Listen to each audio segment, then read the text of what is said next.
আচ্ছা, আগের দিন আমি তোমাদের মাইক্রোসফট ওয়ার্ডের ফিচার্সগুলো নিয়ে আলোচনা করেছিলাম।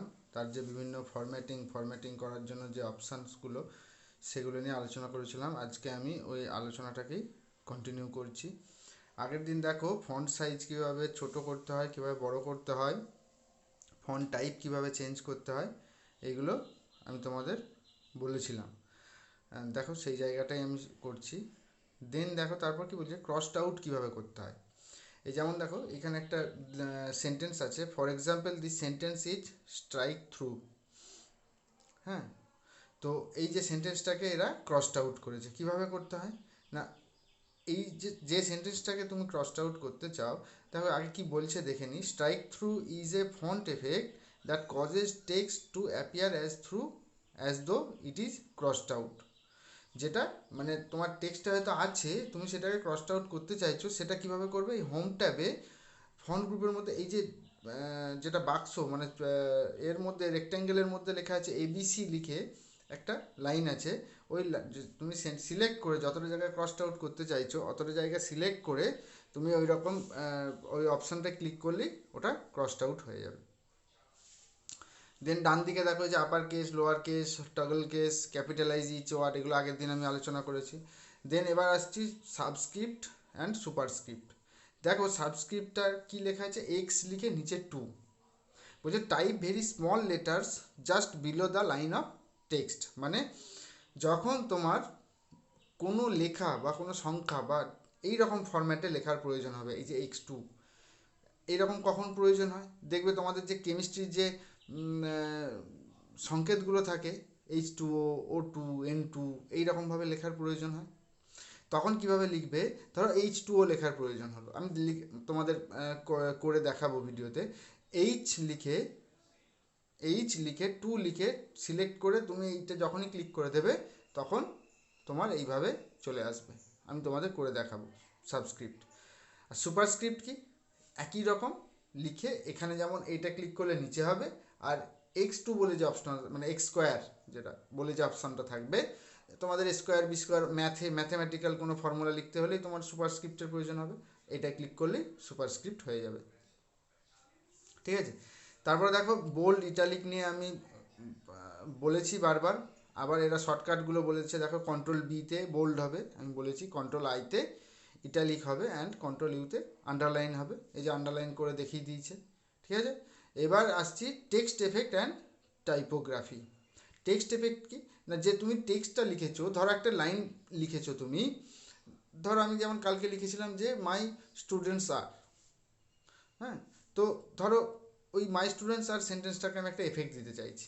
তখন কি করব, এই যে এখানে যে এফেক্টের অপশানগুলো, outline, shadow, reflection, glow, number style, হ্যাঁ, লিগেচার, স্টাইলিস্টিক সেটস, এই এফেক্টগুলোর মধ্যে থেকে তুমি চুজ করে এই যে প্রত্যেকটা কীরকম এফেক্ট হবে ছবিতেও তুমি বুঝতে পারবে। মানে ছবি না থাকলেও তুমি যখন সিলেক্ট করবে তখন তুমি টেক্সটটার মধ্যে বুঝতে পারবে যে কী কী মানে কী রকম এফেক্ট পড়লো।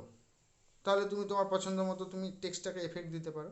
আর ক্লিয়ার অল ফরম্যাটিং, লেখাটা কি বলছে, remove all formatting from the selection leaving only the normal unformatted text. মানে তুমি সাপোজ চাইছো তুমি একটা ডিজাইন করার পর, তুমি ধরো অফিসিয়াল যদি কোনো কিছু হয়, সেখানে তোমার বেশি ডিজাইন চলে না, সেখানে যতটা সম্ভব নর্মাল করা হয়। তুমি অফিসিয়াল যদি কোনো রিপোর্ট, কোনো লেটার তুমি দেখো, তুমি দেখতে পাবে জাস্ট নর্মাল ফরম্যাট অনুযায়ী টাইপ করা থাকে। ধরো কোনো অফিসিয়াল লেটার, প্রত্যেকটা ডকুমেন্টের একটা ফরম্যাট থাকবে। আগের দিন যেমন বলেছিলাম যে লিভ লেটার আর রিজিউমের মধ্যে পার্থক্য বলেছিলাম, সেই রকম একটা অফিসিয়াল লেটার তার যে ফরম্যাট থাকবে, সেই ফরম্যাট অনুযায়ী জাস্ট টাইপ করা থাকবে। আর কিন্তু অন্য কিছু যে, যেমন আমাদের ওয়ার্ড আর্ট থেকে যে ডিজাইন করা যায়, যে সেরকম ডিজাইন করা আছে সেরকম তুমি দেখতে পাবে না। তো সেই ক্ষেত্রে ধরো তোমার কিছু আছে ফরম্যাট, তুমি ক্লিয়ার করতে চাইছো, সমস্ত ফরম্যাটটাকে রিমুভ করতে চাইছো, কী করবে, এরকম একটা অপশান পাবে যেটা রেক্ট্যাঙ্গেলের মধ্যে দেখো এ দিয়ে একটা পেন্সিলের মতো দেখতে পাচ্ছ, ওইটাই ক্লিক করলেই আর যতটা জায়গা সিলেক্ট করবে ততটা তোমার রিমুভ হয়ে যাবে, আনফরম্যাটিং হয়ে যাবে। ঠিক আছে, দেখো this example will become a normal unformatted text in the next sentence. হ্যাঁ, মানে এই যে মানে আইকনটার নিচে যেটা লেখা আছে দেখো, ওটা একটা ফরম্যাট করা আছে, নর্মালটা রেড করা আছে, আনফরম্যাটেডের তলায় আন্ডারলাইন করা আছে। দেখো তার নেক্সট লাইনে যেটা আছে একদম নর্মাল, ঠিক আছে। তারপর দেখো ফন্ট কালার আমি তোমাদের দেখিয়েছি, দুদিন দেখিয়েছি। টেক্সট হাইলাইট কালার, যেটা হচ্ছে ব্যাকগ্রাউন্ডে যেটা হাইলাইট করার জন্য যেটা আমরা কালারটা দিচ্ছিলাম, সেই কালারটা। হ্যাঁ, এই যে in this example India is highlighted in green colour, মানে ইন্ডিয়াটাকে এভাবে আমি কালার করে দেখিয়েছিলাম। আর সাইডের যে ফন্ট কালার দেখো, in this example there are different font colours for each word, মানে এর তলায় যেটা লেখা আছে দেখো, প্রত্যেকটা আমি যেমন তোমাদের নামগুলো করে দেখিয়েছিলাম, ঠিক আছে। এরপর দেখো টেক্সট অ্যালাইনমেন্টটা তোমাদের আমি একটু করে দেখাচ্ছিলাম আগের দিন, লেফটে করা, রাইটে করা, সেন্টারে করা, জাস্টিফাই করা। দেখো সেটাই কি বলছে, alignment determines the appearance and orientation of the edges of the paragraph. ধরো একটা প্যারাগ্রাফ লিখেছো, তার যে অ্যাপিয়ারেন্সটা, সেই অ্যাপিয়ারেন্সটা কীরকম হবে সেটা তুমি ঠিক করে দিতে পারো, মানে সেটা তুমি তোমার মতো ডিজাইন করতে পারো। লেফট অ্যালাইন টেক্সট হবে না রাইট অ্যালাইন টেক্সট হবে না সেন্টার টেক্সট হবে অর জাস্টিফাইড টেক্সট হবে, which is aligned evenly along the left and right margins. For example, in a paragraph that is left aligned, the most common alignment, the left edge of the paragraph is flushed with the left margin. Vertical alignment determines the position of the text with the section of a document relative to the top and bottom margin. মানে এগুলো মার্জিনের কথা বলছে আর কি। ধরো তুমি left alignment করছো, তো left অ্যালাইনমেন্টের কি, লেফটের দিকে একটা লেফটে এজে যেমন তুমি মার্জিন দিয়ে লেখা শুরু করো, সেই রকম যেমন তুমি ধরো তোমরা কি করো জেনারেলি লেফটে মার্জিন দিয়ে লেখা শুরু করো, মার্জিন দিয়ে দিলে কি হবে, প্রত্যেকটা সেন্টেন্স ঠিক এক পজিশন থেকে লেখা শুরু হবে, অনেকটা সেই রকম। ধরো রাইট অ্যালাইনমেন্ট, তখন রাইট সাইডে একটা মার্জিন তৈরি হয়ে যাবে, যেমন মার্জিন থেকে যেমন একভাবে লেখাগুলো শুরু হয় সেরকম হবে। সিমিলারলি হবে তোমার ভার্টিক্যাল অ্যালাইনমেন্ট, মানে সেন্টার অ্যালাইনমেন্ট বা জাস্টিফাই চেক যেরকম তুমি করতে চাও। দেখো aligning the text left or right কীভাবে করবে, আমি আবার আজকে তোমাদের করে দেখাবো। Select the text that you want to align. তুমি ফার্স্ট অফ অল যতটা টেক্সট অ্যালাইন করতে চাইছো সিলেক্ট করবে। On the home tab in the paragraph group click align left or align right, ঠিক আছে। মানে এবার তুমি লেফট অ্যালাইনমেন্ট করতে চাইলে অ্যালাইন লেফট করবে, রাইট করতে চাইলে রাইট করবে, সেন্টার করতে চাইলে সেন্টার করবে। আর দেন দেখো এই যে করে দেখাচ্ছে কিভাবে করতে হয়, এখানটা একটু পড়ে নেবে, এখানটা এই রিলেটেডই লেখা আছে। দেখো অ্যালাইনমেন্টের ক্ষেত্রে লেফট সেন্টার রাইট জাস্টিফাইড, যেটা আমি তোমাদের আগের দিন করে দেখাচ্ছিলাম। তারপর আছে তোমার স্পেসগুলো আছে, লাইন স্পেসিং কীরকম হবে, লেফট রাইট। আচ্ছা, নেক্সট আসছে ইনসার্ট ট্যাবে। মেনু বারের মধ্যে আমরা তখন দেখো এই যে প্রথমের যে মেনু বারটা আছে, file, home, insert, design, layout, references, mailings, আমরা তখন ছিলাম হোম ট্যাবে ছিলাম। এবার আমি আসছি কোথায়, নেক্সট ইনসার্ট ট্যাবে। ইনসার্ট ট্যাবের মধ্যে কী কী অপশান আছে দেখো, অনেকগুলো অপশান আছে। Cover page, blank page, page break, table, picture, online picture, shape, smart art, chart, screenshot, header, footer, page number, text box, quick part, word art, signature, date and time, object, equation, symbol. এতগুলো option আছে, এতগুলো option নিয়ে তুমি কাজ করতে পারো, ঠিক আছে। এবার দেখো সিলেক্ট ইনসার্ট পেজ নাম্বার, এটা কি বলছে, হ্যাঁ প্রথমে একটু লেখাটা পড়ে দিই। The insert tab contents various items that you may want to insert into a document. Insert tab কী কী কন্টেন্ট করে, যেগুলো তুমি একটা ডকুমেন্টের মধ্যে ইনসার্ট করতে চাইছো। ইনসার্ট মানে কি, ঢোকানো, ভেতরে প্রবেশ করা, ঠিক আছে। This include tables, word art, যদি তোমার টেবিল ইনক্লুড করার প্রয়োজন হয় টেবিল ইনক্লুড করবে, ওয়ার্ড আর্ট প্রয়োজন হলে word art, hyperlink, symbol, chart, signature line, date and time, যেগুলো আমি এখানে বললাম, shapes, header, footer, text box, link box, equation and so on, যেগুলো আমি বললাম এগুলো তুমি সব ইনসার্ট করতে পারো। এবার দেখো প্রথমে কি ইনসার্ট করছে, একটা পেজ নাম্বার। ধরো তুমি যে লেখাটা লিখছো, ধরো তোমার 50 পাতার একটা তুমি ডকুমেন্ট তৈরি করেছো, তো সেখানে তুমি পেজ নাম্বার দেবে। তো এবার পেজ নাম্বারটা তোমার ভ্যারি করে, ধরো তোমার উপর ডিপেন্ড করে পেজ নাম্বার, কেউ দেয় প্রথম পাতা থেকে, কেউ দেয় 2 পাতা ছেড়ে পেজ নাম্বার দেয়, কেউ প্রথম পাতা ছেড়ে পেজ নাম্বার দেয়। পেজ নাম্বারটা কেউ তলায় দেয়, কেউ ওপরে দেয়, সেইগুলো কীভাবে করতে হয় দেখো। Page number and they choose the location and style you want. Page নাম্বারটা, লোকেশানটা চুজ করতে হবে কোথায় দিতে চাইছো, এবং স্টাইল কীভাবে দিতে চাইছো, স্টাইলটা সেটাও তুমি সেট করে দিতে পারো। If you don't want a page number to appear on the first page, select different first page. যদি তুমি না চাও যে ফার্স্ট পেজেই পেজ নাম্বার থাক, তাহলে তোমাকে ডিফারেন্ট ফার্স্ট পেজ বলে যে অপশানটা থাকবে সেটা তোমাকে সিলেক্ট করতে হবে। If you want numbering to start with 1 on the second page, go to page number, format page numbers and set start at 0। তার মানে দেখো বলছি, যদি তুমি চাও যে if you want numbering to start with 1, যদি চাও যে 1 থেকে স্টার্ট হোক, সেকেন্ড পেজে 1 থেকে, মানে প্রথম পেজটা ছেড়ে দিয়ে আর কি, তাহলে কি করবে তুমি, স্টার্ট টু 0, তাহলে প্রথম পেজটা যদি 0-তে সেট করে দিই, তাহলে নেক্সট পেজটা 1 হয়ে যাবে automatic. When you are done, select close header and footer. এবার দেখো এই যে পেজ নাম্বারের মধ্যে আসছে, পেজ নাম্বার ফরম্যাটের মধ্যে কী কী পাচ্ছি দেখো।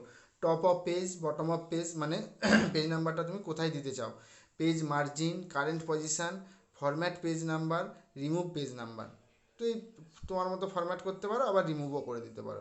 পেজ নাম্বার ফরম্যাটের মধ্যে কী অপশান পাচ্ছি না, স্টার্ট অ্যাট, কোথা থেকে স্টার্ট করবে দেখো সেটা পেয়ে যাচ্ছি, স্টার্ট অ্যাট 0। এটা তুমি তোমার মতো করে 0-র জায়গায় তুমি অন্য কিছুও দিতে পারো। আর ডিজাইনের মধ্যে দেখো কী আছে, ডিফারেন্ট ফার্স্ট পেজ, মানে তুমি ফার্স্ট পেজটা বাদ দিয়ে স্টার্ট করছো, তাহলে তোমার ওখানে একটা অন্য ফার্স্ট পেজটা একটা ডিফারেন্ট হয়ে যাবে, ওতে পেজ নাম্বারটা থাকবে না, ঠিক আছে। এবার দেখো কিবোর্ড শর্টকাটগুলো নিয়ে একটু আলোচনা করি। কিবোর্ড শর্টকাটগুলো আমি তোমাদের দেবো আজকে। কন্ট্রোল আর, তাতে হবে কী হবে, রাইট অ্যালাইনমেন্ট হবে, কন্ট্রোল এল এ লেফট অ্যালাইনমেন্ট, কন্ট্রোল এতে অল সিলেক্ট হবে, আগের দিন বলেছি। কন্ট্রোল সিতে কপি হবে বলেছি, কন্ট্রোল ভিতে পেস্ট হবে, কন্ট্রোল এক্সে কাট হবে, কন্ট্রোল বিতে বোল্ড হবে, কন্ট্রোল ইউতে আন্ডারলাইন হবে, কন্ট্রোল আইতে ইটালিক হবে, ডিএলে কী হবে, রিমুভ সিলেক্টেড ইমেজ, রিমুভ, সেটা কী করছে না, remove one character from right side. Delete কিটাই দুটো কাজ হবে, তুমি যেটা যতটা সিলেক্ট করবে ততটা ডিলিট হবে আইদার, অর রাইট সাইড থেকে একটা করে ক্যারেক্টার ডিলিট হতে থাকবে। আগের দিন কিন্তু আমি দেখিয়েছি, যদি তোমাদের মনে না থাকে আমাকে জিজ্ঞেস করবে, যদি ডিলিট কি এর কাজটা বুঝতে না পারো। F2-তে কী হবে, ফাইলটা রিনেম হবে, এটা আমি দেখাবো আজকে করে। F5-এ কী হবে, স্লাইড শো অফ প্রেজেন্টেশান, এটা হচ্ছে তোমার পাওয়ার পয়েন্টের ক্ষেত্রে কাজে লাগে। তুমি যে স্লাইডগুলো বানাবে, এখন এটা তোমাদের বুঝতে হবে না, এটা জাস্ট পড়ে রাখো, পরে আমি বুঝিয়ে দেবো F5-এর কাজটা। কন্ট্রোল ইতে কী হবে, অ্যালাইন সেন্টার, সেন্টার অ্যালাইনমেন্ট হবে। কন্ট্রোল জেতে জাস্টিফাই হবে। কন্ট্রোল এফে কী হবে, ফাইন্ড পার্টিকুলার টেক্সট। ধরো তুমি 50 পাতার একটা ডকুমেন্টস লিখেছো, ডকুমেন্টসের মধ্যে কোনো একটা টেক্সট ফাইন্ড করতে চাইছো, তখন কী করবে, কন্ট্রোল এফ করবে। কন্ট্রোল এফ দিলেই দেখবে একটা বক্স এসে যাবে, সেই বক্সের মধ্যে তুমি টেক্সটটা লিখে নেক্সট করলেই দেখবে সেই টেক্সটটা সিলেক্ট হয়ে গেছে।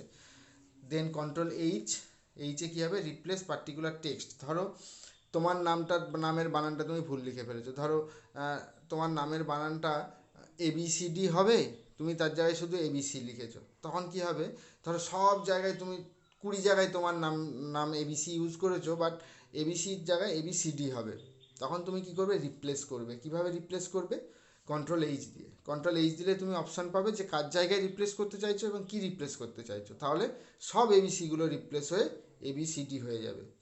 দেন কন্ট্রোল জেডে হচ্ছে আনডু চেঞ্জেস। আগের দিন আমি আনডু করছিলাম, মনে করে দেখো, কন্ট্রোল জেডে আমি কীভাবে আনডু করছিলাম, তোমার ধরো আমি ডিলিট করে দিলাম, ডিলিট করার পর যদি আমি কন্ট্রোল জেড টিপি, আনডু হয়ে কিন্তু আবার সেটা ফিরে আসবে। সেটা তুমি যে কোনো কাজের উপর, যে কোনো ফরম্যাটিং করো, টেক্সট লেখো, যাই করো না কেন, তুমি যতক্ষণ না সেভ করছো ততক্ষণ ওটা আনডু হবে। আচ্ছা, দেন হচ্ছে তোমার কন্ট্রোল ওয়াই, মানে রিডু বলতে কি, তুমি ধরো কোনোটাতে ব্যাক করে দেখলে যে হ্যাঁ এটা আমার ছিল, দিয়ে আবার তুমি সেই পজিশনে ফেরত পেতে চাইছো, আবার রিডু করবে। আনডু মানে ব্যাকে আসবে, তুমি যে কাজটা করতে করতে গেছো সেটা ব্যাক করতে করতে আসবে। আবার রিডু মানে কি, আবার সামনের দিকে ফরওয়ার্ড করতে করতে যাবে, মানে তুমি যেটা করেছো সেটা আবার আগের পজিশনে ফেরত যাবে। দেন হচ্ছে শিফট F3 কী হয়, আপার কেস লোয়ার কেস হয়, মানে যেটা আগের দিন দেখাচ্ছিলাম ওইটারই shortcut key, shift F3। Upper case থাকলে লোয়ার কেস হবে, লোয়ার কেস থাকলে আপার কেস হবে। F7-এ কী হয়, স্পেল চেকার, মানে আমি বলেছিলাম ওয়ার্ড প্রসেসিং আমি স্পেলিং চেক করতে পারি, তুমি সিলেক্ট করে F7 টিপলে স্পেল চেক করতে পারবে, কন্ট্রোল S দিলে ডকুমেন্ট সেভ করতে পারবে, কন্ট্রোল O তে ওপেন করতে পারবে এক্সিস্টিং ডকুমেন্ট। ধরো তোমার ডকুমেন্ট একটা লেখা অলরেডি আছে, তুমি সেটার উপরে কাজ করতে চাইছো, তখন কন্ট্রোল O টিপে তুমি এক্সিস্টিং ডকুমেন্টটা ওপেন করতে পারো। কন্ট্রোল N তে নিউ ডকুমেন্ট, কন্ট্রোল P তে প্রিন্ট ডকুমেন্ট, যে ডকুমেন্টটা আছে তুমি সেটা প্রিন্ট করতে চাইছো, তখন কি করবে কন্ট্রোল P টিপলেই দেখবে প্রিন্টের অপশান আসবে। আর Alt F4 এক্সিট হয়ে যাবে, মানে তুমি অ্যাপ্লিকেশানটা প্রোগ্রাম থেকে বেরিয়ে যাবে। এন্ড থেকে এন্ড ক্লিক করলে এন্ড অফ দ্য লাইন, মানে যে লাইনটাই থাকবে সেই লাইনের এন্ডে চলে যাবে হোম করলে। আর হোম আর এন্ড বলে যে কিবোর্ডে যে কি দুটো থাকে, তুমি স্টার্টিংয়েও আসতে পারো, এন্ডেও যেতে পারো।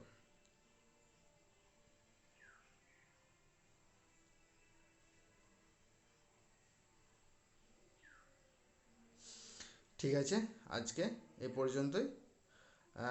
নেক্সট আবার creating documents on MS Word আমি স্টার্ট করব।